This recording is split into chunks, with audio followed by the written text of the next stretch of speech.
도쿄 주재 소련 대사관 KGB 요원이었는데 이런 사람들을 아주 1급 공작원들이었습니다. 이런 사람들을 평양으로 불러들여서 평양에다가 이 소위 말하는 자기네들을 추종하는 위성 정권을 세우는 그런 역할을 맡깁니다.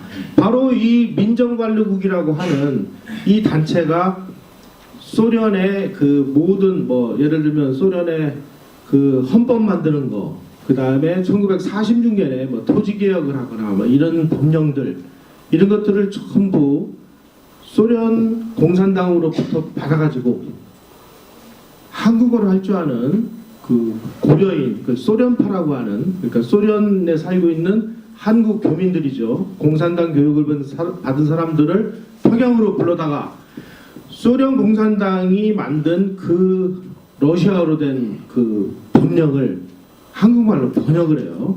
번역을 해서 김일성을 시켜가지고 집행을 하는 이런 구조를 만들어냅니다. 따라서 북한에 관련된 모든 그 정치적인 사항은 다 이 민정사령부, 그러니까 민정관리국이라고 하죠. 민정사령부라고도 하고 여기를 통해서 스티코프를 통해서 소련 공산당으로 보고가 되고 그 역순으로 다시 와서 평양에서 이 지시를 하고 입행이 되는 이런 그 구조였습니다. 그러니까 김성주라는 이 존재는 그 당시에 참 김성주가 참 어떻게 보면 참 웃기죠. 이 사람은 어렸을 때 아버지를 따라서 만주로 이주한 얘기 지난번 시간에 말씀을 드렸죠. 아버지에서 중국 국적을 취득을 하고 그 다음에 중국 공산당에 입당을 해요. 그리고 이제 중국 공산당이 만들었다고 하는 동북 항일연군에서 이제 게릴라 활동을 하다가 토벌대에 쫓겨가지고 1940년 12월에 하바롭스크로 도망을 갑니다. 거기 가서 동북 항일연군에 있는 생존자들은 전부 88 특별정찰여단이라는 부대에 소속을 시켜요. 그리고 소련군의 훈련을 받아요. 그리고 소련 국적을 취득을 합니다.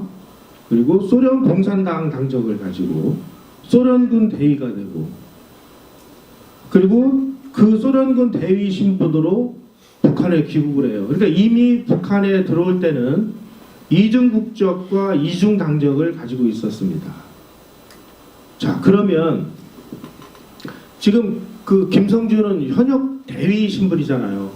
그러니까 이 민정관리국에 있는 이 장교들로부터 오늘은 이거 하셔, 오늘은 저걸 하셔 라고 지시를 받아서 그 지시를 자기가 소속되어 있는 또 북조선 공산당에 가서 북조선 공산당의 책임자로서 수행을 하는 이런 입장에 있었습니다. 뒤에 나오는데 이 소련이 이제 그 북한에 가서 그 군표를 발행을 하는데 이 사람은 모든 활동비와 자기 월급을 소련군이 제공하는 그 군표로 받았다 하는 기록이 있습니다. 그러면 김성주라는 존재는 뭐였나요? 소련군 대위가 통치를 한, 그리고 소련군 대위가 북한의 수상이 된 이런 일입니다. 이걸 뭐라고 규정을 해야 될지. 예를 들어서 이승만이라는 사람이 미군에 입대해서 미군 대위 신분으로 한국에 와서 한국 대통령이 되고 이렇게 됐다면 여러분들 이해를 하실 수 있겠습니까? 와, 이거는 참. 그래서 요 오른쪽에 있는 요 스티커프라는 요 얼굴을 잘 기억해 두십시오. 실질적인 북한의 통치자는 김성주가 아니고 이 사람이었어요. 이 사람이 실질적인 지휘관이고 지휘자였고 그 다음에 심지어 선거 때 몇 명을 어떻게 해라 여기는 너무 많으니까 이 사람을 넣어라 그리고 북한의 초대 내각도 이 사람이 다 짜줍니다. 이 사람이 다 짜가지고 스탈린에게 보내요. 그러니까 야 이거 남한 출신도 몇 명 넣어야 될 거 아니야? 알겠습니다. 남한 출신도 몇 명 넣어요. 그래서 소련 초대 내각에 남한에서 올라간 사람도 몇 명 들어갑니다.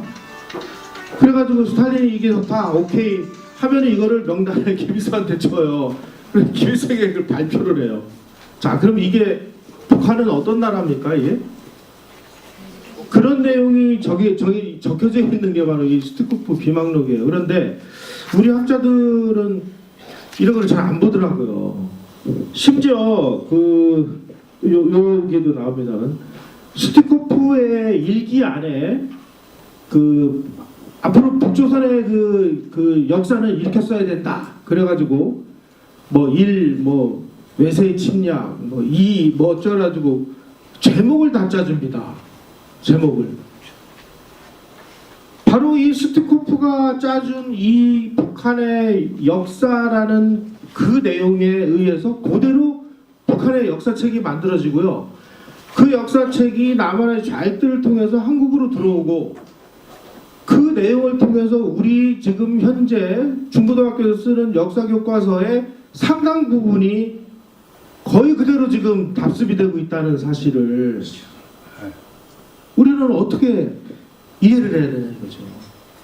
그래서 여러분들 오늘 꼭 그 파일을 받으셔가지고 그 스티코프가 짜준 그 북한의 역사책은 앞으로 이렇게 써야 된다라는, 말하자면 쉽게 얘기하면 그 역사교과서 준거한 이 내용하고 지금 우리가 사용하고 있는 중고등학교 역사교과서의 유사성하고가 얼마나 그 연관이 되어 있는지를 꼭 확인을 하시고 이런 사실을 좀 알리실 필요가 있어요. 알겠습니다. 네. 수업 시간에 박수를 막 치니까 이거 무슨 선동유사 하는 것 같습니다. 1945년 8월 15일 날 그 일본이 항복을 했는데 그로부터 약 40일도 안 되죠. 9월 20일이니까 약 그 35일 정도 후에 9월 20일 날 스탈린이 극동전선 총사령관에게 그 극비지령을 내립니다. 북조선의 모든 반일정 민주정당과 단체의 광범한 블록을 기초로 부르주아 민주주의적 권력 수립을 원조하라, 이렇게 되어 있습니다. 쉽게 얘기하면 북한이 얘기하는 민주주의 이런 거를 다 걷어내고 실질적으로 이렇게 우리가 해석하면 북한에 소련을 추종하는 공산 정권을 수립하라 라는 지령을 내린 거나 마찬가지입니다. 또 10월 8일 날 모택땡에게 팔로군 30만 명을 만주로 보내서 장개석 군대를 공격을 하라. 그래가지고 그 이후에 이제 만주에서 국국내전이 전개가 됩니다.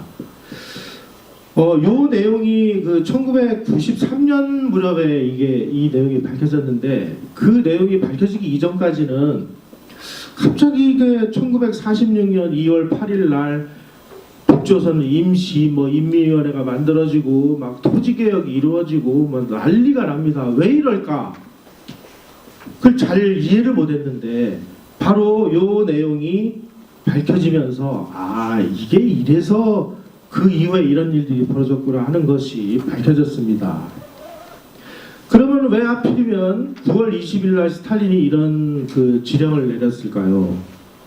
요거는 그 이정식 선생이 쓴 책에 아주 자세히 나와 있습니다.